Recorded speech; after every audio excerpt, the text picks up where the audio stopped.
أعوذ بالله من الشيطان الرجيم. بسم الله الرحمن الرحيم. السلام عليكم ورحمة الله تعالى وبركاته. الحمد لله رب العالمين، والصلاة والسلام على الحبيب المصطفى سيدنا ومولانا محمد الكريم وعلى آله وعترته وأصحابه أجمعين. أشهد أن لا إله إلا الله وحده لا شريك له، وأشهد أن سيدنا وحبيبنا محمدا عبد الله ورسوله وصفيه من خلقه وحبيبه، أدى الأمانة وبلغ الرسالة ونصح الأمة وكشف الله به الغمة. اللهم صل وسلم وزد وبارك على الحبيب المصطفى سيدنا ومولانا محمد وعلى آل سيدنا محمد، اللهم أمين. أما بعد. Alhamdulillah, kita sama-sama mengucapkan kesyukuran kepada Allah Subhanahu Wa Taala di atas keizinan daripada Allah kita dapat bertemu pada petang yang berbahagia ini untuk kita membaca kitab Qurratul Ain, syarah kepada matan Al-Waraqat di Imamil Haramain Al-Juwaini, yang sebagaimana kita semua sedia maklum, kitab Qurratul Ain adalah karangan Al-Imam Al-Khattab Al-Maliki, yang beliau menghuraikan Syarhul Jalal Al-Mahalli, yang mana Syarhul Jalal Al-Mahalli adalah merupakan antara huraian terbaik bagi kitab Al-Waraqat karangan Imamil Haramain Al-Juwaini rahimahullahu subhanahu wa ta'ala. Para hadirin yang dirahmati Allah Subhanahu wa ta'ala, jadi insya-Allah pada hari ini kita akan membicarakan berkenaan dengan at-takhsis. Kita masih lagi berada pada tajuk at-takhsis, iaitu satu keadaan di mana ada satu dalil yang bersifat umum telah bercanggah pula dengan dalil lain yang telah menjadikan beberapa individu yang berada pada hukum umum diberikan pula hukum yang lain. Maka berlakulah, kalau kita buat secara mudah, kita sebut secara mudah, berlaku perebutan di antara dalil am dan juga dalil yang menjadikan satu individu hukum itu mempunyai hukum yang khusus. Dalil khas dan juga dalil am telah merebut satu perbuatan. Jadi sebagaimana yang telah kita bicarakan sebelum ini, apabila di sana terdapat dalil yang lafaznya adalah am, dan lafaz am ini merangkumi pelbagai individu, tiba-tiba ada satu individu atau dua individu hukum atau lebih, tiba-tiba ada hukum khusus untuk mereka, maka berlakulah at-takhsis, iaitu pengecilan skop bagi lafaz am. Dan alhamdulillah kita telah bicarakan panjang lebar berkenaan dengan at-takhsis, dan insya-Allah pada hari ini kita akan masuk kepada perbahasan yang seterusnya, iaitu at-taqyid bis-sifah. At-taqyid bis-sifah. Kita akan masuk kepada perbahasan berkenaan dengan at-taqyid bis-sifah, yang merupakan al-mukhassis al-thalith, dalil yang mengecilkan skop lafaz yang mana ini merupakan bahagian ketiga bagi al-mukhassis al-muttasil. Sebagaimana yang telah kita pelajari sebelum ini, at-takhsis terbahagi kepada dua, iaitu at-takhsis al-muttasil dan juga at-takhsis al-munfasil. Kita masih di bawah tajuk at-takhsis al-muttasil. Sebelum ini telah kita bicarakan berkenaan al-istithna, yang merupakan al-mukhassis yang pertama. Kemudian kita juga telah bicarakan berkenaan dengan asy-syartu, yang merupakan al-mukhassis yang kedua. Maka hari ini kita akan melihat al-mukhassis yang ketiga, yang berada di bawah kategori al-mukhassis al-muttasil. Dan insya-Allah sekiranya direzekikan Allah, kita akan melihat pula bahagian kedua bagi al-mukhassis, iaitu al-mukhassis al-munfasil. Kita masih di bawah tajuk Al-Mukhassis Al-Muttasil, iaitu dalil yang mengecilkan skop lafaz am itu seiring dan disebut serentak dengan lafaz am. Kita lihat yang ketiga, iaitu at-taqyid bis-sifah. Bismillahirrahmanirrahim. Alhamdulillah wassalatu wassalamu ala al-habibil mustafa sayyidina wa maulana Muhammadir Rasulillah wa ala alihi wa itratihi wa ashabihi wa man walah. Qala sayyiduna al-imam al-Hattab al-Maliki rahimahullahu subhanahu wa ta'ala wa nafa'ana Allahu bi'ulumihi wa ulumi masyayikhihi wa talamizatihi wa qurra'i qurrati al-'ain wa sa'iri musannafatihi wa syurrahiha Allahumma amin. Qala rahimahullahu subhanahu wa ta'ala wat-taqyidu bis-sifati wa huwa ats-tsalitsu minal mukhassissatil muttasilah yakunu fihi al-muqayyadu bis-sifati asla. Okey, kata Imam Al-Hattab Al-Maliki dalam beliau menghuraikan matan Al-Waraqat, kata beliau at-taqyid bis-sifah, pengikatan sesuatu lafaz am dengan disebut sifat. Satu lafaz am didatangkan, kemudian didatangkan sifat bagi lafaz am tersebut.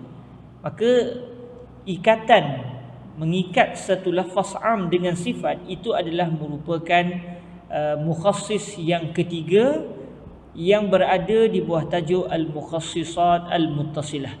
Mukhassis yang bercantum, disebut bersama dengan lafaz am. Jadi kata beliau, bahagian yang ketiga at-taqyid bis-sifah, ikatan dengan sifat, itu adalah yakunu fihi al-muqayyadu bis-sifati aslan. Maka dalam taqyid bis-sifah, di dalam ikatan terhadap sifat ini, maka lafaz am itu sudah diikat dengan sifat. Sebagai contoh, kalau saya sebut akrim al-maliziyyin, akrim al-maliziyyin, kalau saya sebut begitu, dia akan memberi makna muliakanlah semua orang Malaysia. Maksudnya semua orang Malaysia kita hendaklah memuliakan mereka. Tapi kalau saya datangkan selepas kalimah al-maliziyyin dengan sebarang sifat, contohnya saya kata akrim al-maliziyyin at-tayyibin.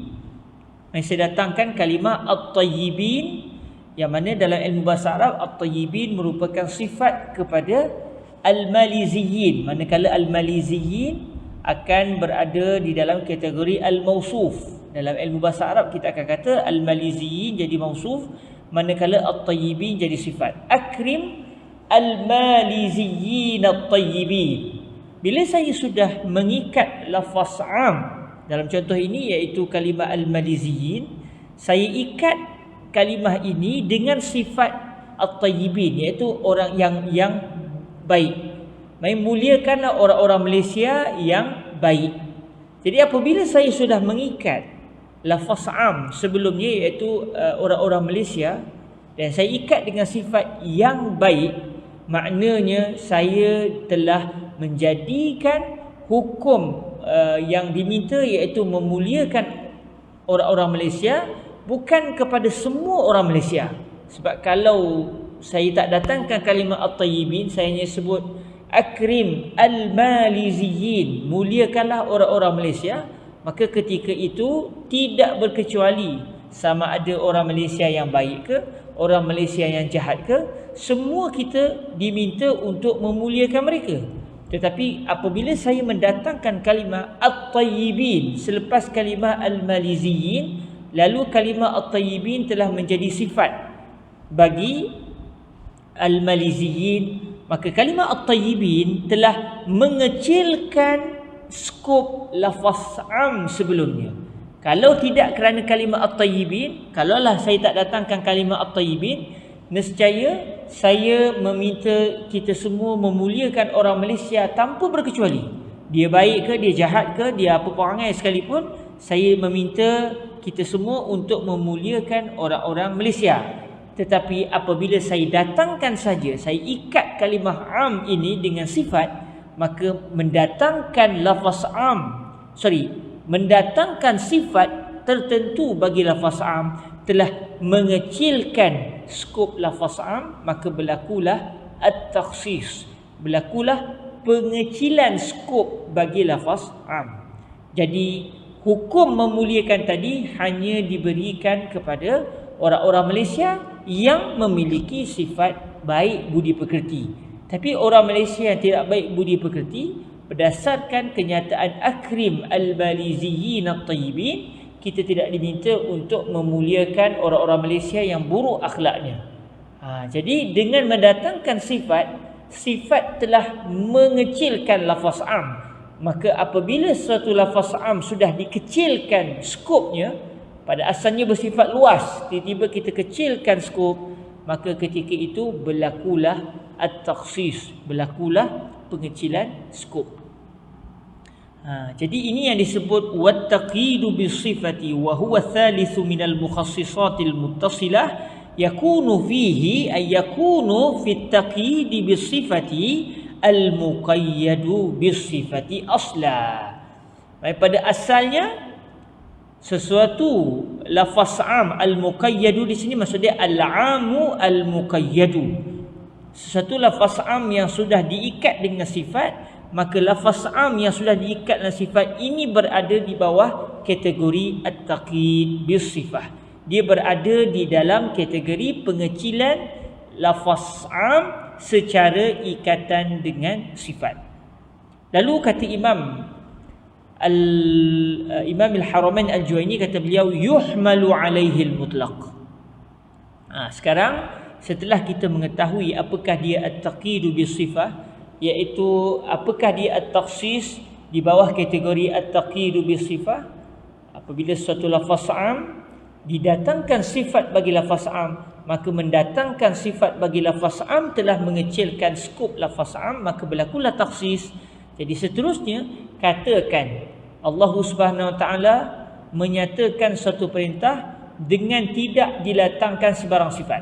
Kemudian Allah Taala mendatangkan pula sesuatu lafaz yang diikat dengan sifat. Jadi ketika itu apa yang perlu kita lakukan? Jadi sekiranya satu keadaan Allah Taala meminta kita melakukan satu perbuatan dengan tidak diikat dengan sifat. Satu lafaz umum, satu lafaz yang tidak mempunyai sebarang sifat yang disertakan padanya, dipanggil al-mutlaq.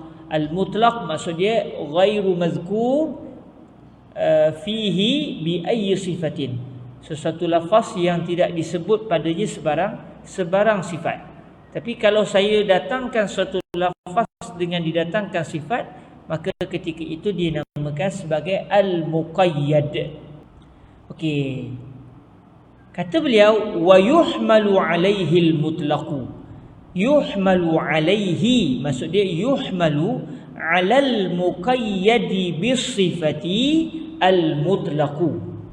Sebarang lafaz mutlak sekiranya bertembung dengan satu lafaz yang sudah diikat dengan sifat, maka lafaz mutlak yang tidak mempunyai sebarang sifat itu, yang tidak disebutkan padanya sebarang sifat, hendaklah ditanggungkan, difahami bahawa seakan-akan dia juga telah mempunyai sifat. Ini satu keadaan apabila Allah Subhanahu Wa Taala meminta seseorang melakukan satu perbuatan. Contoh, Allah Taala kata bebaskan seorang hamba, a'tiq raqabah. Disebut begitu saja, a'tiq raqabah, bebaskan seorang hamba. Tiba-tiba dalam satu perintah yang lain Allah Taala sebut a'tiq raqabatan mu'minah, bebaskan seorang hamba yang beragama Islam. Jadi apabila perintah yang pertama berbunyi a'tiq raqabah, bebaskan seorang hamba, dengan tidak didatangkan sebarang sifat padanya, kemudian disebut pula selepas itu satu perintah yang lain, tetapi padanya membebaskan hamba yang beragama Islam, Jadi apabila perintah itu disebut dengan jelas bahawa hamba yang perlu dibebaskan adalah beragama Islam, maka selesai masalah. Kita tidak akan membebaskan hamba yang tidak beragama Islam.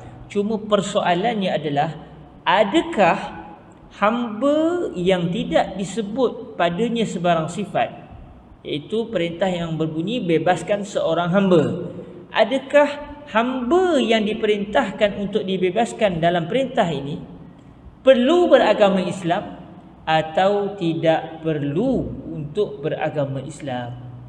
Di sini soalannya. Kerana perintah berkenaan dengan hamba tersebut adalah hendaklah ia dibebaskan, tetapi tidak disertakan padanya sebarang sifat. Jadi dia dianggap sebagai lafaz mutlaq, lafaz yang tidak diikat dengan sebarang sifat. Jadi apa statusnya? Adakah kita faham maknanya kalau tak disebut sebarang sifat, maka tak kisahlah kita nak bebaskan hamba yang beragama Islam ke atau hamba yang tidak beragama Islam ke, maka tak ada masalah. Adakah itu kefahamannya?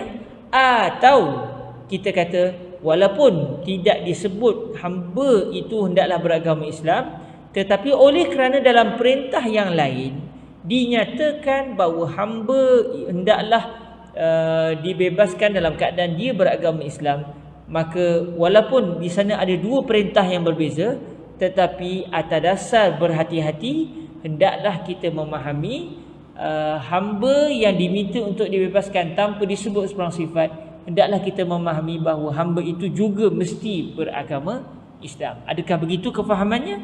Kata Imam Al-Haramain Al-Juwaini, lafaz yang mutlak hendaklah difahami ataupun ditanggung ke atas lafaz yang muqayyad.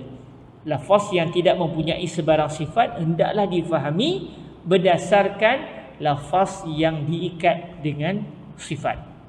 Lalu fayuqayyadu biqaidihi, maksudnya fayuqayyadul mutlaqu biqaidil muqayyad. Hendaklah lafaz yang bersifat mutlak tersebut diikat juga, walaupun tidak disebut, tetapi atas dasar berhati-hati kita ikat juga dia dengan ikatan yang ada pada lafaz muqayyad. Apa contoh? Okey. Kata Imam Al-Haramain Al-Juwaini, Imam Al-Haramain menyebut karraqabah quyyidat bil imani fi ba'dil mawadi' kama fi kafaratil qatl. Ucapan kama fi kafaratil qatl ini adalah ucapan asal Imam Al-Mahalli. Jadi kata Al-Imam Al-Haramain, karraqabah, seperti tengkuk. Kalau ikut asal terjemah, ar-raqabah bermaksud tengkuk. Tetapi tengkuk yang dimasukkan di sini, dia termasuk dalam satu gaya bahasa Arab, dia panggil itlaqul juz'i wa iradatul kull. Disebutnya sebahagian, tetapi yang diinginkan kesemuanya sekali. Disebut tengkuk, tetapi bukan maksudnya hanya bebaskan tengkuk, tidak bebaskan tangan, kaki, badan. Yang dimaksudkan adalah bebaskan hamba semuanya. Satu batang tubuh seorang hamba, bukan hanya tengkuknya saja dibebaskan, tapi tangan dan kakinya tidak dibebaskan. Maknanya bila Allah Ta'ala meminta seseorang untuk membebaskan seorang hamba dalam keadaan hamba itu beragama Islam pada sebahagian tempat. Maksudnya kalau kita tengok dalam hukum hakam syarak, kita mendapati ada di sana perintah Allah meminta supaya seseorang itu membebaskan seorang hamba dalam keadaan hamba itu beragama Islam. Apa contohnya? Kata Imam Al-Mahalli rahimahullah, kama fi kafaratil qatl, sebagaimana yang berlaku di dalam kafarah ataupun tebusan kafarah bagi pembunuhan. Bagi satu orang apabila dia telah membunuh secara sengaja atau tak sengaja, maknanya dia hendaklah melakukan kafarah, iaitu dia melakukan perbuatan yang menunjukkan dia menyesal di atas apa yang berlaku, sebagai kafarah, penebus. Maknanya orang yang, kalau sebagai contoh satu orang, katakan dia bunuh secara tidak sengaja, dia ada dua hukum yang dia kena laksanakan. Pertama, hukum yang berkait dengan keluarga yang dibunuh. Katakan satu orang, dia dengan kawan dia masuk hutan, menembak, kononnya nak menembak kijang. La qadarallah, orang itu tersilap lalu ditembak sahabatnya sendiri dengan sangkaan bahawa itu adalah kijang. Rupanya yang ditembak adalah kawan dia sendiri. Akhirnya kawan yang ditembak pun mati. Pembunuhan berlaku, tetapi pembunuhan yang berlaku adalah pembunuhan tanpa sengaja. Jadi ketika itu apakah hukuman yang Allah Ta'ala letakkan ke atas orang yang membunuh secara tak sengaja tadi untuk dia lakukan bagi kepada pihak keluarga yang dibunuh? Jadi dia tidak akan dijatuhkan hukuman qisas, dia tidak akan dijatuhkan hukuman bunuh balik sebab dia membunuh tanpa sengaja. Namun oleh kerana nyawa seorang manusia bukan murah, bukan mudah-mudah untuk dilepaskan sedemikian, maka apabila seseorang membunuh walaupun tanpa sengaja, dia hendaklah membayar diat. Jadi dalam isu ini, apabila seseorang membunuh tanpa sengaja, dia dan juga ahli keluarganya hendaklah membayar diat.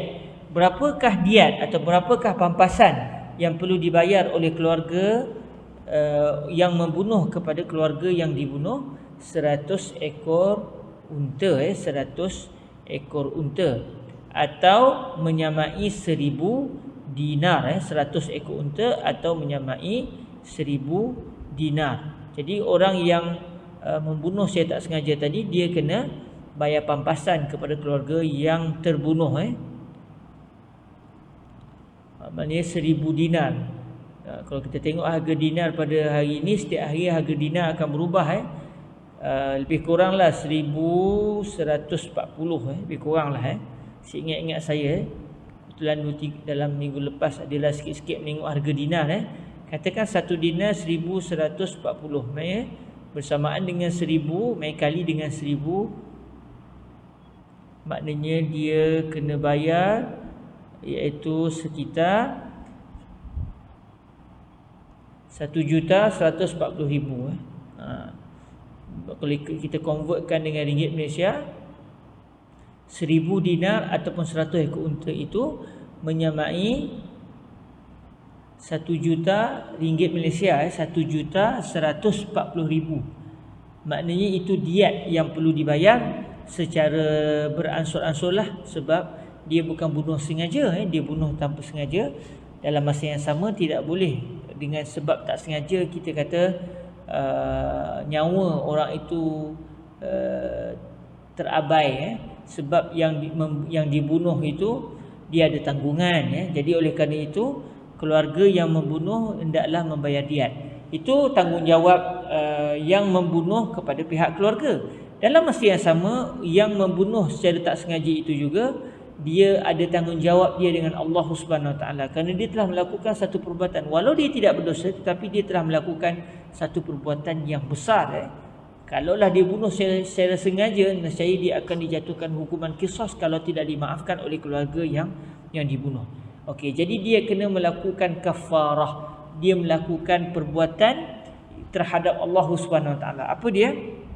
Kalau kita lihat dalam isu pembunuhan secara tak sengaja, Allah Subhanahu Wa Taala berfirman dalam surah An-Nisa ayat yang ke-92, A'udzubillahi minasyaitonirrajim, wa ma kana lil mu'minin an yaqtula mu'minan illa khata'a wa man qatala mu'minan khata'an fatahriru raqabatin mu'minatin wa diyatun musallamatun ila ahlihi illa an yasaddaqu fa in kana min qaumin aduwwin lakum wa huwa mu'minun fatahriru raqabatin mu'minah. Di sini kalau kita lihat disebut orang yang telah membunuh seorang mukmin secara tidak sengaja, maka apa yang dia kena lakukan? Apa yang dia kena lakukan iaitu fatahriru raqabatin mu'minah. Dia hendaklah membebaskan seorang hamba yang beragama Islam. Itu tanggungjawab dia kepada Allah, bukan tanggungjawab dia kepada keluarga. Dengan keluarga dia kena selesaikan diat, dia kena bayar diat. 100 ekor unta atau 1000 dinar. Kalau tak mampu macam mana? Kalau tak mampu dia berhutang. Istilahnya dia berhutang dengan keluarga si mati. Maksudnya keluarga yang membunuh dia kena bayarlah ansuran. Dia kena bayar ansuran macam beli kereta contoh, kita beli kereta dalam tempoh, patutnya dia kena dalam tempoh yang tertentu, tapi kalau dia tak mampu juga dia kena usahakan. Maksudnya dia berhutang dengan keluarga si mati.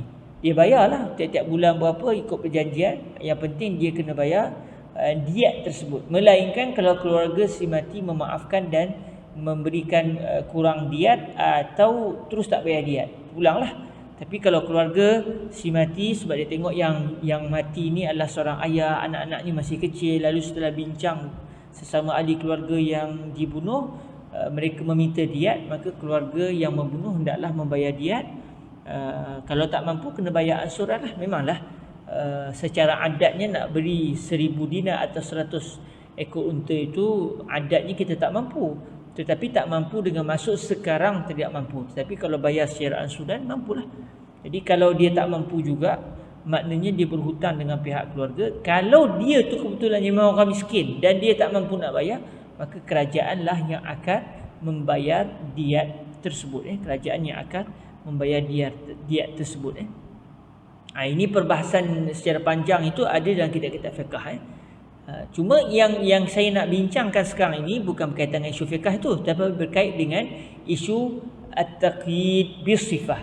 Jadi kalau kita lihat dalam firman Allah Ta'ala tadi, Allah Ta'ala kata fatahriru raqabatin mu'minah. Orang yang membunuh secara tak sengaja, dia hendaklah membayar diat. Apa diatnya? Dia hendaklah membayar kafarah. Apa kafarahnya? Membebaskan seorang hamba yang beriman. Maknanya kalau dia bebaskan seorang hamba yang beragama Kristian atau beragama Hindu contohnya, atau agama Buddha atau apa agama ikutlah selain daripada agama Islam, maka dia tidak dianggap sebagai orang yang telah menunaikan kafarah. Okey, yang ni jelas.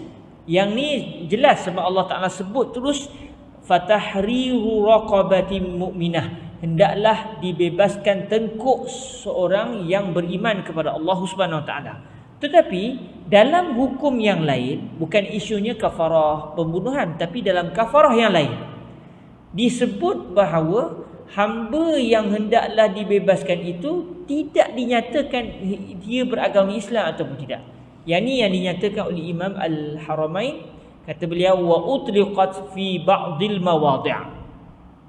Dalam sebahagian tempat, dalam sebahagian hukum yang lain disebut bahawa utliqat, maksudnya utliqatir raqabah. Utliqat di sini maksudnya utliqatir raqabah. Hamba itu dibebaskan daripada sebarang sifat. Maksudnya tidak dinyatakan bahawa hamba itu hendaklah mempunyai ciri-ciri tertentu. Jadi dinyatakan hendaklah bebaskan seorang hamba, tanpa dinyatakan hamba itu adakah dia mesti beragama Islam atau tak kisah. Kama fi kafaratiz zihar, sebagai contoh kata Imam Al-Mahalli rahimahullah, sebagai contoh yang berlaku dalam isu kafarah az-zihar. Az-zihar maknanya katakan satu orang, az-zihar ni dia satu cara talak, satu cara seseorang suami menjatuhkan cerai kepada isterinya berdasarkan tradisi masyarakat jahiliyah. Sama ada jatuh cerai itu sama ada disebut talaqtuki, aku ceraikan kamu, itu semua kita faham, atau dia tak sebut aku ceraikan kamu, tapi dia sebut satu kenyataan, iaitu dia kata isteri dia macam ibu dia. Isteri dia tu macam ibu dia sendiri. Maknanya seorang suami kata kepada isteri dia, kamu ni macam mak aku, kamu seperti ibu aku. Asalnya dia kata anti ka zahri ummi, kamu ni seperti bahagian belakang ibuku. Jadi dalam tradisi masyarakat Arab, kalau seseorang menyamakan isterinya dengan ibu kandung si suami itu sendiri, biasanya akan disebut anti ka zahri ummi. Anda wahai isteriku, kamu ini seumpama bahagian belakang, bahagian belakang badan ibuku. Jadi apabila seseorang suami menyamakan isterinya dengan ibu kandungnya sendiri, maka bagi orang Arab jahiliyah, apabila kita tidak boleh melakukan hubungan jenis dengan ibu sendiri, maka begitu jugalah ketika itu tidak boleh melakukan hubungan jenis dengan isteri sendiri, sebab isteri sudah diceraikan tetapi dengan menggunakan lafaz zihar. Menjadikan isteri diceraikan bukan dengan lafaz talak tetapi dengan lafaz menyatakan si isteri seumpama ibu kandung si suami. Jadi ini cara cerai pada zaman jahiliah satu ketika dahulu. Akhirnya ianya diharamkan oleh syariat. Dan kalau seseorang menyatakan ucapan seperti itu, maka dalam syariat Islam tidaklah serta-merta isterinya dijatuhkan talak, tetapi dia diberikan tempoh untuk berfikir nak buat keputusan sama ada nak ceraikan isteri ke atau nak kembali kepada isteri. Jadi kalau dia nak kembali kepada isteri, dia fikir-fikir, tak boleh aku tinggalkan isteri aku, jadi dia nak kembali kepada isteri. Dia dah sebut kalimah zihar, tetapi dalam Islam sebut kalimah zihar tidak bawa kepada talak. Tetapi sesiapa yang sebut kalimah zihar, dia diberikan pilihan untuk berfikir. Kamu kena buat dua keputusan, salah satu daripada dua keputusan. Sama ada kamu ceraikan isteri kamu dengan lafaz cerai, atau kamu tidak menceraikan isteri kamu, iaitu kamu terus menjadi suami kepada isteri kamu. Jadi kalaulah seseorang lelaki yang telah melafazkan lafaz zihar dan dia akhirnya membuat keputusan untuk tidak menjatuhkan talak kepada isterinya tersebut, maka dia kena membayar kafarah. Dia kena membayar kafarah kerana dia telah melafazkan satu lafaz yang tidak diizinkan oleh Allah, yang kalaulah pada zaman jahiliah itu dianggap sebagai lafaz cerai. Ini dalam surah Al-Mujadilah ataupun Al-Mujadalah. Boleh sebut dua, surah Al-Mujadilah atau Al-Mujadalah. Dalam ayat yang ketiga, Allah Subhanahu wa taala berfirman, "Walladzina yudhahiruna min nisaihim thumma ya'uduna lima qalu fatahriru raqabatin min qabli an yatamassa." Orang-orang yang telah menzihar, menjadikan isterinya itu seumpama ibunya sendiri, kemudian akhirnya mereka ingin kembali kepada isteri mereka, maka sebelum suami dan isteri itu saling bersentuh iaitu melakukan hubungan jenis, maka si lelaki tersebut hendaklah membebaskan seorang hamba. Allah Ta'ala sebut fatahriru raqabah, maka si suami hendaklah membebaskan seorang hamba. Allah tak sebut dalam surah Al-Mujadilah fatahriru raqabatin mu'minah, bebaskanlah seorang hamba yang beragama Islam. Tapi Allah Ta'ala sebut bebaskanlah seorang hamba.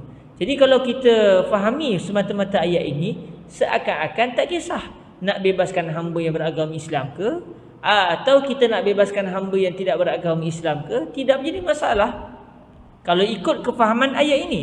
Tetapi kalau kita lihat dalam isu kafarah yang lain, walaupun bukan kafarah zihar tapi kafarah juga, cuma dalam tajuk yang lain, kafarah pembunuhan.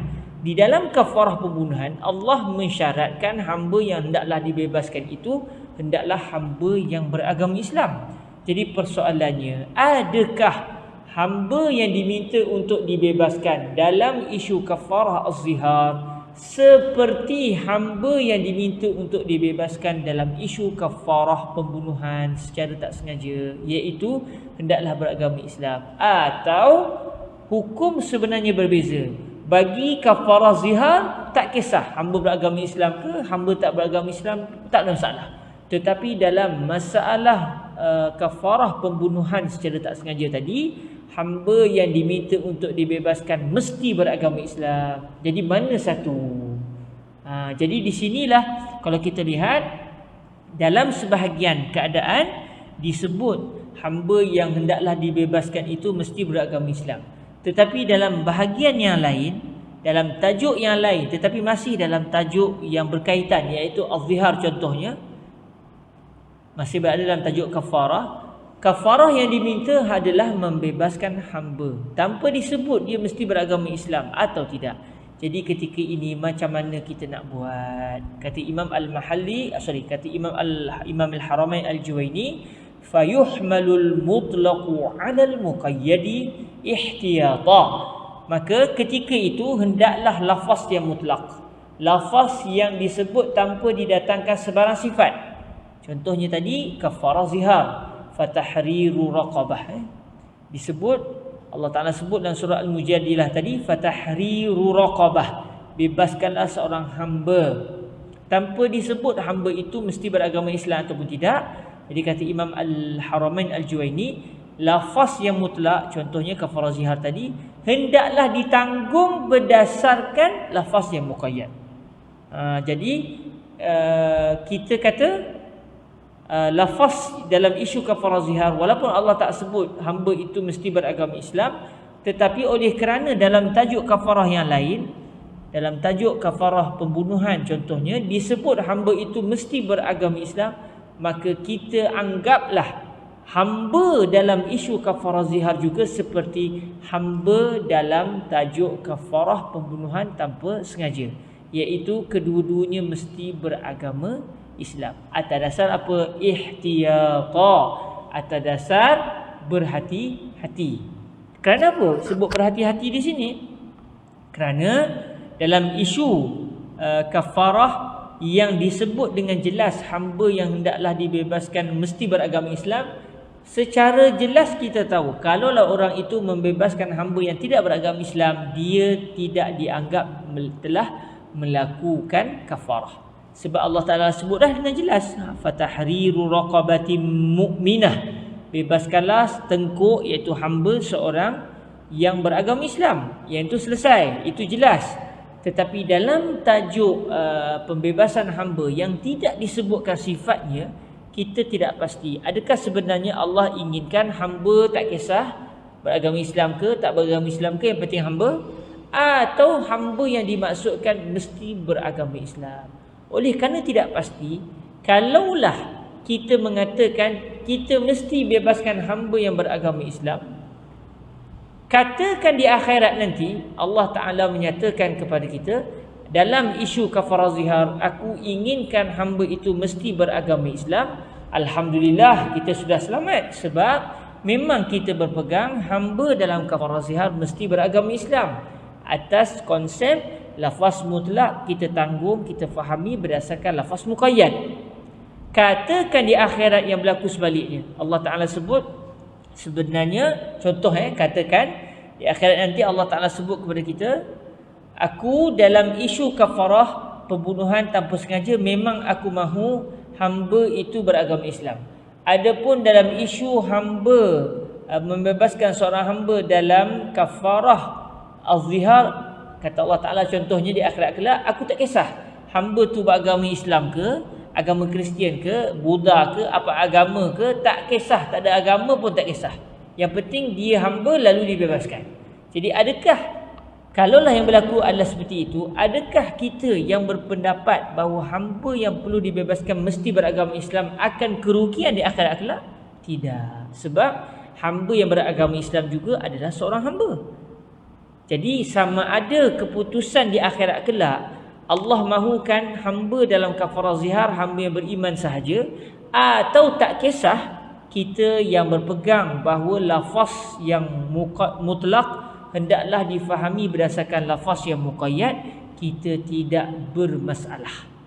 Berbeza dengan mereka yang mengatakan bagi kafarah pembunuhan mesti beragama Islam hamba yang ingin dibebaskan. Tapi dalam isu kafarah az-zihar, hamba yang hendaklah dibebaskan tidak disyaratkan mesti beragama Islam. Ketika itu orang ini, contohnya dalam isu fiqh, mereka adalah mazhab Imam Abu Hanifah dan Nu'man. Jadi di akhirat nanti sebenarnya kemungkinan mereka akan dianggap bersalah, tetapi tidak berdosa lah. Salah dalam ijtihad maknanya. Kenapa? Kerana katakan apa yang mereka faham rupanya betul. Alhamdulillah, mereka telah katakan satu orang bebaskan hamba yang beragama Kristian dalam isu kafarah zihar. So dia telah dianggap melaksanakan perintah Allah. Tapi katakan di akhirat rupa-rupanya Allah mahukan dalam apa isu kafarah sekalipun, tak kisahlah kafarah sumpah ke, kafarah zihar ke, kafarah pembunuhan tanpa sengaja ke, hamba yang hendaklah dibebaskan mesti beragama Islam. Maka ketika itu orang yang berpegang dengan mazhab Imam Abu Hanifah dan dia bebaskan pula hamba yang tidak beragama Islam, maka dia sudah dianggap tersalah di dalam melaksanakan perintah Allah. Walaupun tidak berdosa, tetapi dia sudah dianggap sebagai orang yang salah di dalam ijtihad. Jadi oleh kerana tidak pasti di akhirat kelak mana satu kehendak Allah, maka atas jalan selamat mazhab al-Imam Asy-Syafi'i radhiyallahu taala anhu, walaupun ayat dalam kafarah zihar contohnya atau kafarah sumpah contohnya tidak disebutkan hamba itu mesti beragama Islam atau tidak, kita akan mengatakan hamba dalam apa isu sekalipun, kalaulah Allah meminta kita membebaskan hamba itu mesti beragama Islam. Kenapa? Allah Ta'ala tak sebut pun hamba itu mesti beragama Islam dalam isu kafarah zihar contohnya.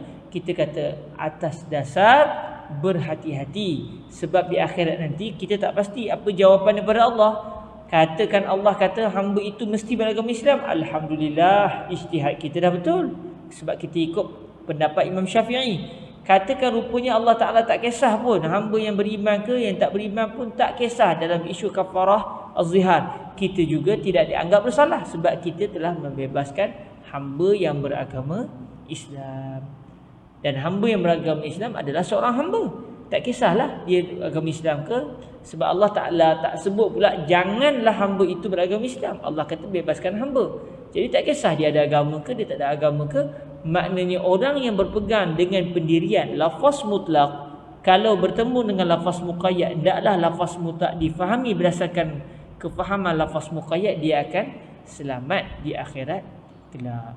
Cuma kalau tuan-tuan perasan, setelah kita bicara tentang isu at-taqid bisifah dan juga isu contohnya kafarah pembunuhan dan juga kafarah zihar, kita akan nampak sebenarnya Imam Al-Haramain nak bawa dua perbahasan. Perbahasan pertama, beliau nak nyatakan antara al-mukhassis al-muttasil adalah at-taqid bisifah.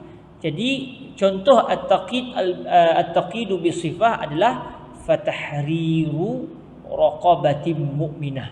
Cuma kalau kita perasan sebenarnya fatahriru raqabatin mu'minah sebenarnya tidak berlaku umum di situ, maka tidak berlaku takhsis, dia hanya berlaku at-taqid bisifah. Kalau kita perasanlah, kalau kita tengok elok-elok, dia tidak termasuk dalam tajuk at-takhsis. Contoh at-takhsis apa dia? Contoh kalau saya kata akrim al-maliziyin at-tayyibin, muliakanlah semua, sebab lafaz am mesti ada unsur semua. Bebaskanlah ataupun muliakanlah semua orang-orang Malaysia yang bersifat dengan sifat yang mulia. Jadi ketika itu berlakulah at-takhsis dengan cara at-taqyidu bisifah. Adapun contoh yang didatangkan oleh Imam Al-Mahalli dalam isu kafarah sumpah tadi contohnya, kita diminta untuk bebaskan seorang hamba. Jadi tidak berlakulah isu umum di sini, hanya diminta bebaskan seorang hamba, tak kisahlah mana-mana hamba pun. Sedangkan at-takhsis merujuk kepada lafaz am yang dikecilkan skopnya. Jadi pada firman Allah Ta'ala fatahriru raqabatin mu'minah, tidak berlaku takhsis kerana tidak ada lafaz am. Allah tak minta kita bebaskan semua hamba.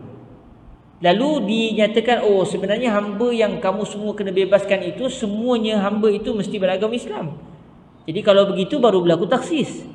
Kerana takhsis berlaku setelah ada lafaz am yang ingin dikecilkan skop.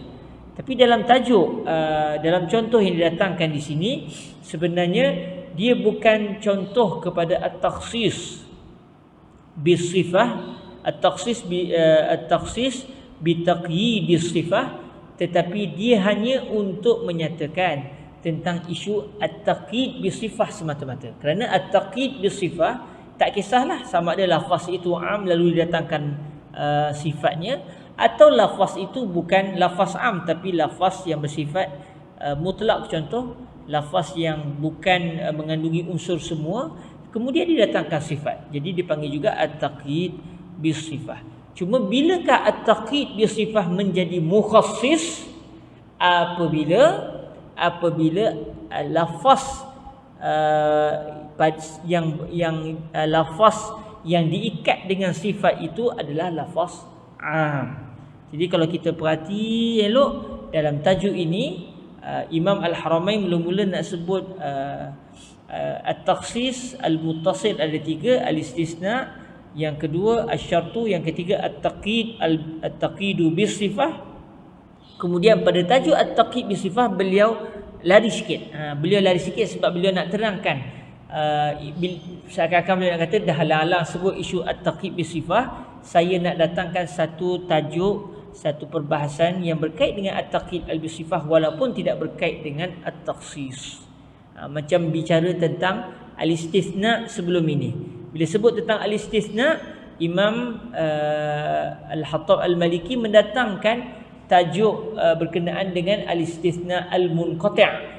Kerana dah halang-halang sebut tentang al-istisna, sebutlah, tambahlah pengetahuan tentang al-istisna al-munqati' ataupun al-munfasil. Tetapi kalau kita perhatikan al-istisna al-munqati' dia tidak berada di bawah kategori at-takhsis, dia bukan al-mukhassis. Jadi begitu juga dengan at-taqidu bis-sifah. Kalaulah at-taqidu bis-sifah yang berlaku, lafaz yang diikat dengan sifat itu tidak menjadi lafaz am, maka ketika itu ia tidak dianggap sebagai al-mukhassis. Jadi dalam isu fatahriru raqabatin mu'minah, itu bukan at-takhsis bit-taqyid bis-sifah, dia hanya berlaku at-taqyid bis-sifah tanpa takhsis. Kerana fatahriru raqabatin mu'minah artinya bebaskanlah seorang hamba yang beriman. Dah nama pun seorang hamba, maka tak berlakulah at-takhsis, kerana lafaz seorang itu bukan maksud semua. Tapi kalaulah Allah Ta'ala sebut fatahrirur raqabah dengan ada alif lam contoh, fatahrirur raqabatil mu'minah, bebaskanlah hamba yang beriman, dalam keadaan didatangkan alif lam. Kalaulah Allah sebut begitu, maknanya seseorang yang diwajibkan untuk membebaskan hamba, berapa orang hamba dia kena bebas? Semua hamba. Dan itu adalah merupakan satu taklifan yang berat. Maka dengan sebab itulah Allah Ta'ala tidak meminta orang yang wajib membayar kafarah hendaklah membebaskan seluruh hamba pada zaman itu. Tidak diminta, hanya diminta bebaskanlah seorang hamba. Cuma adakah hamba yang seorang itu mesti beragama Islam ataupun tidak? Maka ketika itu berlakulah tajuk at-takhsis, berlakulah tajuk al-muqayyadu bis-sifah. Kita ambil satu contoh, tuan-tuan yang dirahmati Allah. Dalam surah Al-Baqarah, Allah Ta'ala menceritakan tentang kisah pembunuhan yang berlaku pada zaman Bani Israel, iaitu seorang lelaki telah dibunuh, tidak diketahui siapa pembunuhnya. Mereka bertemu dengan Nabi Musa, bertanya pada Nabi Musa siapa pembunuhnya. Nabi Musa minta mereka untuk menyembelih seekor lembu. Macam mana ayat tu? Allahumma salli ala sayyidina Rasulillah.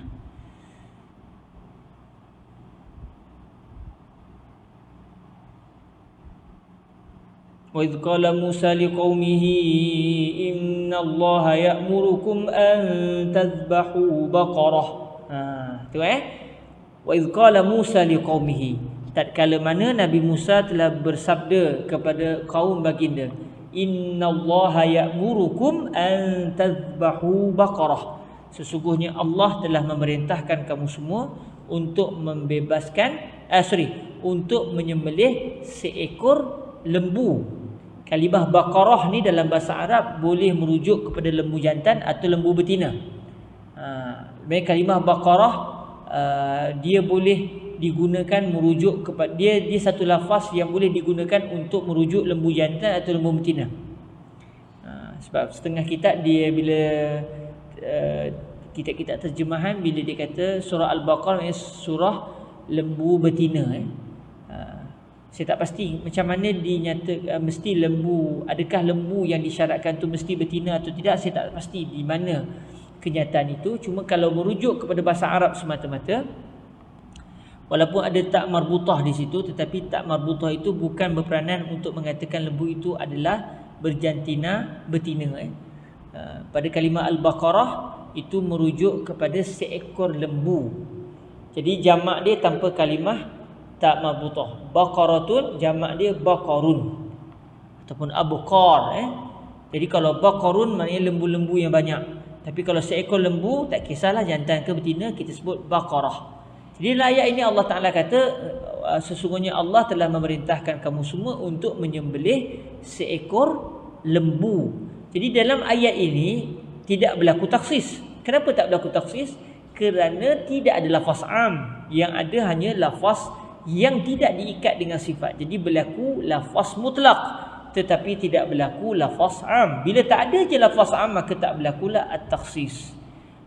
Lalu Banu Israel tanya, apa lembu tu warna apa? Akhirnya mulalah didatangkan sifat. Jadi dalam ayat ini contohnya berlaku at-taqyidu bis-sifah. Asalnya tak kisah mana-mana lembu pun, yang penting seekor. Tiba-tiba mereka tanya warna apa, dia pernah digunakan untuk bekerja di kebun atau tidak. Mereka sendiri yang sengaja bertanya soalan itu, sengaja nak bermain-main dengan Nabi Musa. Akhirnya Allah Ta'ala daripada lafaz Baqarah tanpa sebarang sifat, maka Allah sudah mendatangkan sifat. Bila datangkan sifat, bila banyaknya sifat, maka akan sikitlah kemungkinan benda itu wujud. Iza kasuratis sifat qallal mawjud. Kalau kita boleh sebutkan begitu, kalaulah sifat sudah disebut begitu banyak, maknanya sudah didatangkan sifat, maka berlakulah pengecilan, makin sikit.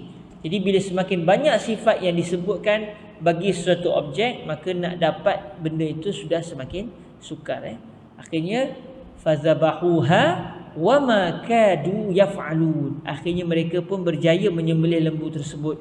Hampir-hampir kata Allah Ta'ala mereka tidak mampu untuk menyembelih lembu tersebut kerana sifatnya yang sudah terlalu banyak. Pada asalnya tak bersifat, hanya seekor lembu. Maksudnya sembelih mana-mana lembu pun tak kisah. Tapi mereka sengaja ingin bermain-main dan memperolokkan Nabi Musa.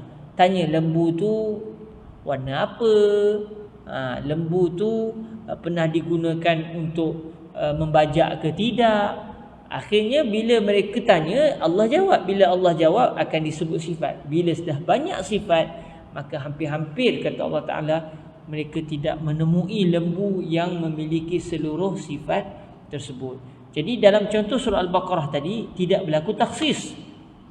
Kenapa? At-takhsis maknanya lafaz am yang dikecilkan skop. Jadi tak berlaku takhsis sebab tidak ada lafaz am pada kalimah innallaha ya'murukum an tadhbahu baqarah. Habis yang berlaku apa? Yang berlaku hanya at-taqyidu bis-sifah. Jadi yang berlaku adalah at-taqyidu bis-sifah. Jadi bila sebut at-taqyidu bis-sifah, kadang-kadang at-taqyidu bis-sifah itu dia juga mukhassis. Kadang-kadang dia bukan mukhassis, sebaliknya dia hanya mengecilkan, menjadikan benda itu mempunyai sifat yang pelbagai. Tetapi dia tidak berperanan untuk mengecilkan skop lafaz am.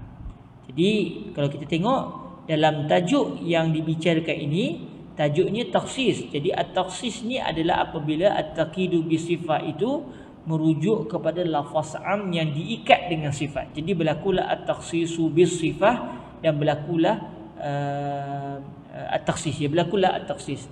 Tapi kalaulah tidak ada lafaz am tetapi satu lafaz itu ada sifat, maka yang berlaku adalah at-taqyid bisifah. Okey, alhamdulillah selesai kita bicara tentang at-taqidu bisifah. Maka para hadirin yang dirahmati Allah Subhanahu Wa Taala, apabila kita selesai bicara tentang at-takhsisu bisifah, maka berdasarkan matan al-waraqat selesailah kita meneliti al-mukhassis al-muttasil. Lalu berbaki satu lagi kategori al-mukhassis, iaitu al-mukhassis al-munfasil.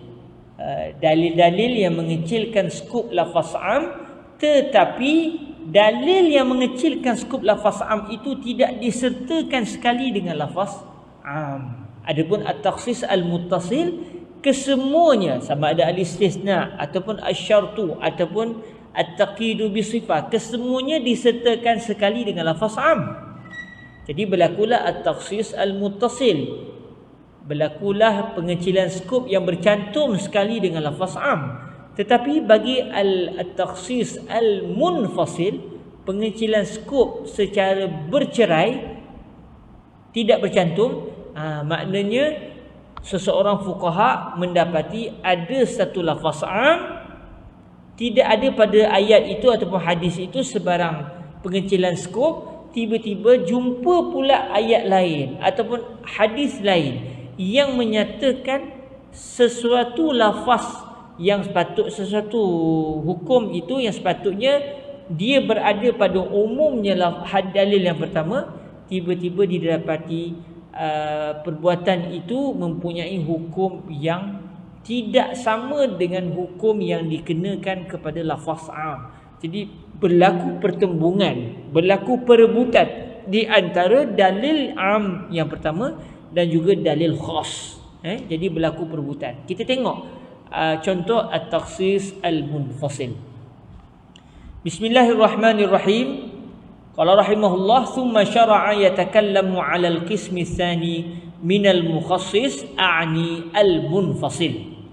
Kemudian kata Imam Al-Hattab Al-Maliki, syara'a yatakallam. So syara'a Imamul Haramain Al-Juwaini yatakallamu 'ala al-qismi tsani min al-mukhassis. Jadi sekarang Imam Al-Haramain Al-Juwaini mula untuk membicarakan berkenaan dengan bahagian yang kedua daripada al-mukhassis, bahagian kedua bagi dalil-dalil yang mengecilkan skop lafaz am. A'ni, yang saya maksudkan adalah al-munfasil. Maksudnya bahagian kedua yang saya maksudkan adalah al-mukhassis al-munfasil. Dalil yang mengecilkan skop lafaz am, yang dalil itu bercerai daripada lafaz am, tidak disebut sekali dengan lafaz am. Jadi di sini kita tahu tuan-tuan yang dirahmati Allah, seseorang mujtahid sebelum mereka ingin menyatakan hukum kepada kita, mereka perlu meneliti hukum itu apabila diambil daripada suatu dalil yang umum, adakah di sana dalil yang menyatakan secara khusus hukum ini berbeza dengan lafaz am. Jadi maknanya untuk menyatakan satu hukum fiqh itu memerlukan kajian yang terperinci. Sebab itulah orang seperti kita tidak boleh terus kepada Al-Quran dan juga hadis dalam masalah fiqh. Kita perlu berpaut kepada para mujtahid, kerana para mujtahid mereka memiliki kepakaran untuk meneliti dalil-dalil syarak. Kerana kadang-kadang kita baru jumpa dalil am, tetapi kita tidak jumpa lagi al-mukhassis al-munfasil yang berkait dengan dalil am tersebut. Faqal, lalu kata Imam Al-Haramain Al-Juwaini, wa yajuzu takhsisul kitabi bil kitab. Boleh, maknanya tidak menjadi satu kesalahan dari sudut syarak untuk berlaku pengecilan Al-Kitab, iaitu ayat-ayat Al-Quran yang bersifat am, lafaz-lafaz ayat-ayat Al-Quran yang padanya ada lafaz am, dikecilkan keluasan umumnya tersebut dengan ayat Al-Quran yang lain. Al-Quran dikecilkan skopnya oleh Al-Quran. Ada dua dalil Al-Quranul Karim, satu ayat menyatakan lafaz am, tiba-tiba satu ayat yang lain menyatakan lafaz khas. Jadi ketika itu lafaz khas akan mengecilkan skop lafaz am yang ada pada ayat yang satu lagi. Alal asah, maknanya berdasarkan pendapat yang paling kuat. Maknanya berdasarkan pendapat yang paling kuat, tidak menjadi masalah untuk sesuatu ayat Al-Quran dikecilkan umumnya oleh ayat Al-Quran yang lain. Apa contoh? Okey, alhamdulillah Imam Al-Hattab Al-Maliki banyak mendatangkan contoh supaya kita faham, kita dapat memahami apa yang diinginkan oleh Al-Imam Al-Jalal Al-Mahalli serta Imam Al-Haramain Al-Juwaini. Nahwu wal mutallaqatu yatarabbasna bi anfusihinna thalathata quru. Allah Ta'ala menyatakan wal mutallaqat, wanita-wanita yang telah dijatuhkan talak. Wanita-wanita yang sudah diceraikan oleh suaminya. Kalau kita tengok ayat ini, kalimah yang didatangkan dalam ayat ini adalah jamak muannas salim. Jamak muannas salim. Al-mutallaqat. Mutallaqat adalah jamak muannas salim. Apa mufrad bagi kalimah mutallaqat? Al-mutallaqah. Kemudian ada alif lam, dan kita telah pelajari sebelum ni, alif lam bila masuk kepada lafaz jamak, sekiranya alif lam itu bukan alif lam al-ahdiyah, maka dia akan memberi makna alif lam itu adalah alif lam lil umum, alif lam al-istighraqiyah, alif lam yang akan memberi erti seluruhnya. Jadi bila Allah Ta'ala sebut wal mutallaqat, apa maksud dia? Semua, sedikit kita terjemahkan, semua wanita yang telah dijatuhkan talak, yatarabbasna bi anfusihinna thalathata quru.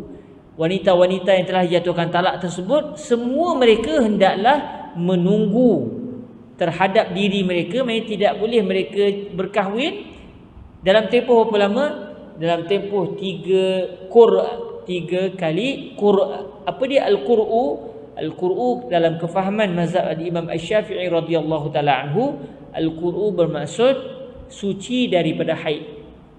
Maknanya orang perempuan akan ada masanya dia tidak didatangi haid, maka itu adalah al-qur'u. Ada kalanya dia didatangi haid, maka ketika itu tidak berlaku al-qur'u berdasarkan kefahaman mazhab al-Imam Asy-Syafi'i. Jadi berdasarkan ayat ini, surah Al-Baqarah ayat yang ke-228 ini, bila Allah Ta'ala sebut wal mutallaqatu yatarabbasna bi anfusihinna thalathata quru', maksud dia semua wanita. Saya terjemahkan semua wanita sebab kita bicaranya pada lafaz am yang ada pada kalimah wal mutallaqat. Semua wanita-wanita yang telah diceraikan oleh suaminya, hendaklah mereka menunggu selama 3 kali suci. Selepas selesai 3 kali suci, barulah mereka boleh berkahwin dengan orang lain. Iddah bagi wanita yang telah diceraikan adalah 3 kali suci, 3 kali suci daripada haid.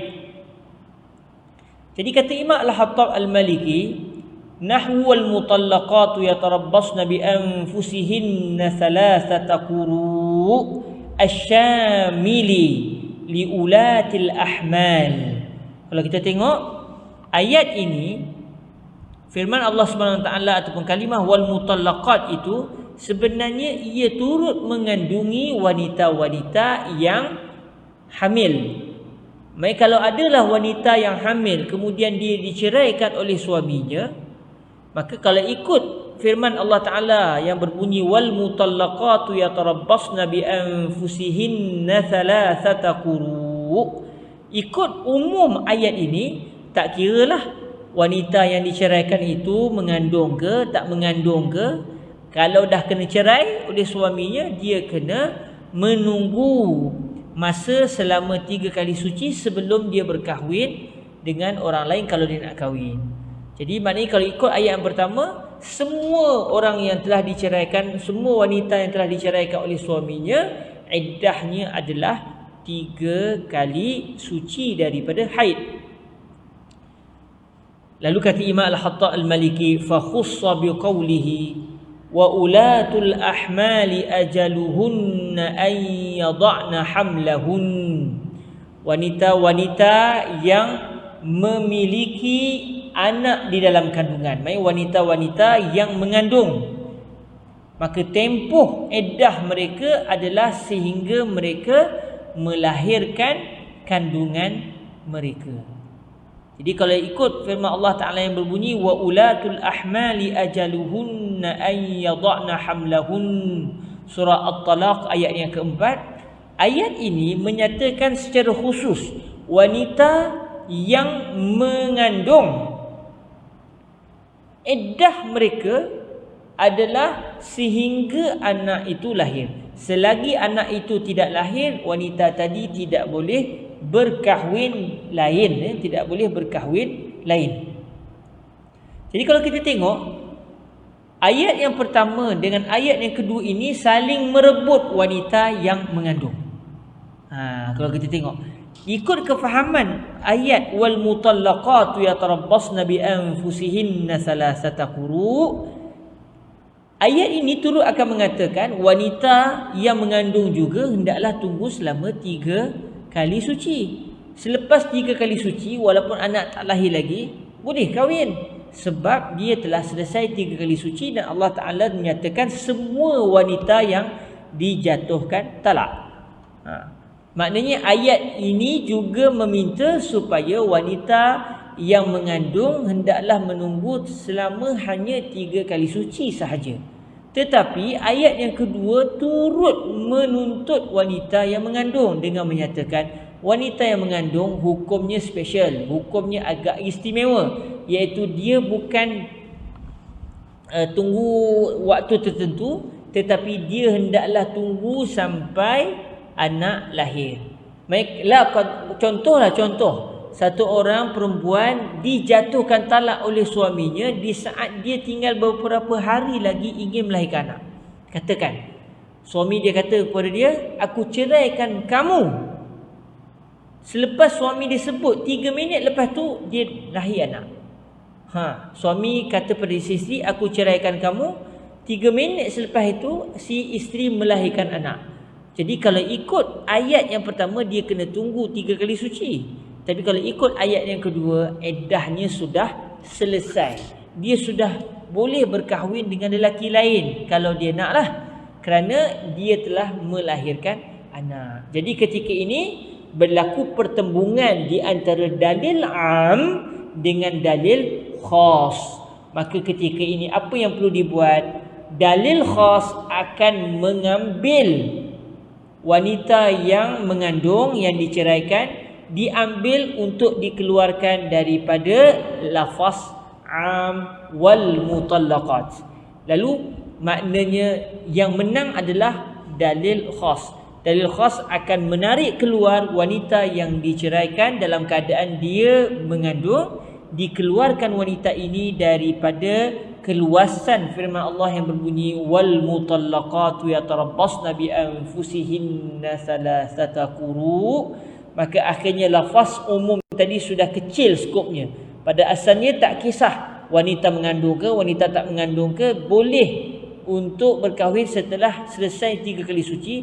Tetapi dengan firman Allah dalam surah At-Talaq ayat yang keempat, maka lafaz umum tadi sudah dikecilkan skop. Bila dikecilkan saja skopnya, berlakulah at-takhsis. Tetapi takhsis di sini bukan secara bercantum, kerana pada firman Allah yang berbunyi wal mutallaqatu yatarabbasna bi anfusihinna salasata quru, tidak ada istisna, tidak ada at-taqidu bi sifah, tidak ada asyartu. Maka yang berlaku adalah at-takhsis secara berasingan, kerana ayat lain yang mengecilkan skop lafaz am pada firman yang berbunyi wal mutallaqatu yatarabbasna bi anfusihinna salasata quru. Jadi di sini ini adalah contoh at-takhsis al-munfasil dalam kategori ayat Al-Quran dikecilkan umumnya oleh ayat Al-Quran yang lain. Contoh yang lain didatangkan contoh yang kedua, wa nahwu qawlihi ta'ala wala tankihul musyrikati hatta yu'min asy-syamili lil kitabiyat. Contohnya firman Allah Ta'ala. Contoh yang lain, Allah Ta'ala berfirman dalam surah Al-Baqarah ayat yang ke-221, Allah menyatakan wala tankihul musyrikati hatta yu'min. Kamu semua wahai lelaki-lelaki muslim, janganlah kamu menikahi al-musyrikat. Didatangkan lafaz am kerana kalimah al-musyrikat ada alif lam dan dipadankan dengan lafaz jamak. Lalu akhirnya alif lam ini setelah diteliti, alif lam ini bukan alif lam ahdiyah, sebaliknya alif lam al-istighraqiyah, akhirnya kita kata al-musyrikat adalah lafaz am. Jadi apa artinya? Artinya kamu semua janganlah berkahwin dengan seluruh wanita-wanita musyrik sehinggalah mereka beriman. Selagi mereka tidak beriman, wanita-wanita musyrik seluruhnya diharamkan untuk dikahwini oleh lelaki Muslim. Ayat ini kata Imam Al-Hattab Al-Maliki mengandungi Al-Kitabiyat, mengandungi wanita-wanita beragama Kristian ataupun Yahudi. Dan kalau ikut firman Allah Ta'ala berbunyi, وَلَا تَنْكِحُ الْمُشْرِكَاتِ حَتَّى يُؤْمِنْ. Ayat ini akan melarang kita mengahwini mana-mana wanita yang tidak beragama Islam, termasuklah wanita Kristian, termasuk jugalah wanita Yahudi. Kenapa wanita Yahudi, wanita Kristian kita panggil Al-Kitabiyat, wanita-wanita Kristian dan juga wanita-wanita beragama Yahudi? Kenapa mereka turut dianggap sebagai wanita musyrik?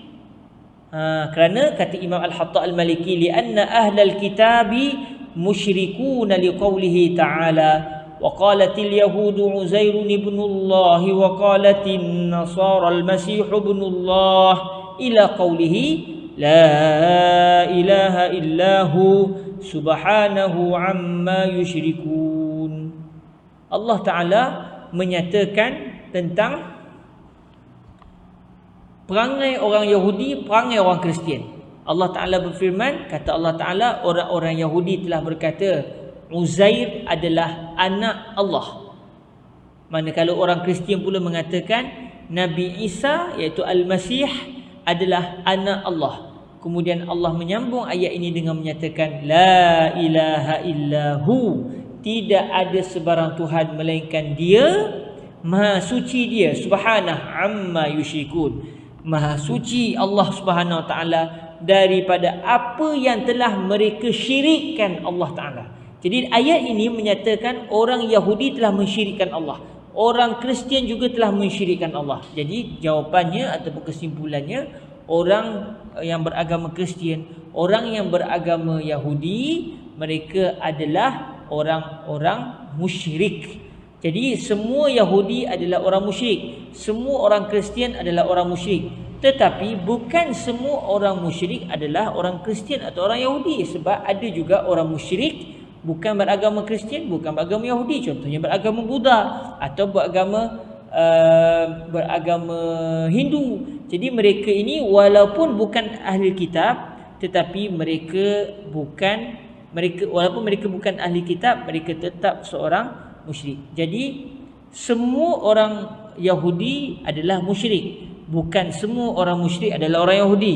Semua orang Kristian adalah musyrik, tetapi bukan semua orang musyrik adalah orang Kristian.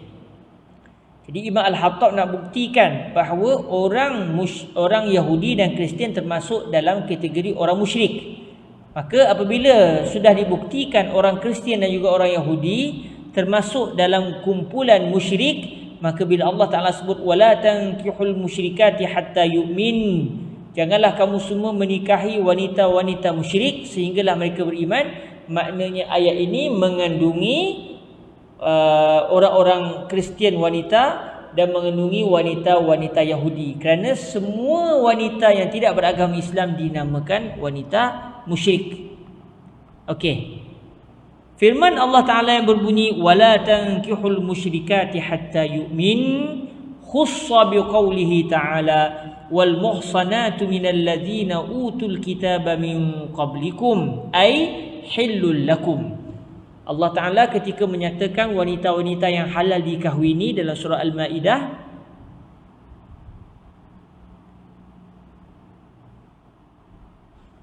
sebentar ya,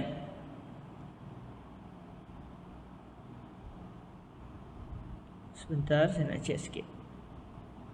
Surah Al-Ma'idah ke surah An-Nisa? Sebentar ya.